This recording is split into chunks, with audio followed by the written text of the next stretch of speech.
Hi hello Vizag viewers. ఈరోజు నేను work ఉండి కంచరపాలెం సైడ్ నుండి వెళ్తుండగా ఈ ఇన్సిడెంట్ చూశాను. ఈ స్కూటర్ ఫ్రంట్ చాలా వరకు కాలిపోయింది. చాలామంది ఫైర్ కంట్రోల్ చేయడానికి చాలా వేస్లో ట్రై చేశారు, అయినా కంట్రోల్ అవ్వలేదు. ఫైర్ ఇంకా ఇంక్రీజ్ అయిపోయింది. ఏమైందని అడిగితే బ్యాటరీ హీట్ అవ్వడం వల్ల అని కొందరు, సమ్మర్ కదా హీట్ టెంపరేచర్ వల్ల అని కొందరు రీజన్స్ చెప్పారు.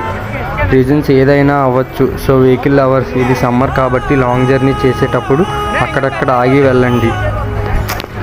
దీనివల్ల వెహికల్ కూల్ డౌన్ అవుతుంది. అండ్ మీరు వెహికల్ని పార్క్ చేసేటప్పుడు నీడ ఉన్న ప్లేసెస్లో పార్క్ చేయండి. ఇది కొంచెం వెహికల్ టెంపరేచర్ని తగ్గిస్తుంది. ఫైనల్గా ఏదోలా ఫైర్ని కంట్రోల్ చేశారు, బట్ వెహికల్ మాత్రం చాలా వరకు కాలిపోయింది. సో బై కేర్ఫుల్ చిచాస్. ఇది సమ్మర్, మీతో పాటు మీ వెహికల్ కూడా డిహైడ్రేట్ అవుతుంది. కొంచెం కేర్ తీసుకోండి. నన్ను ఫాలో చేసి ఈ రీల్ని మీ వెహికల్ లవర్స్కి షేర్ చేయండి.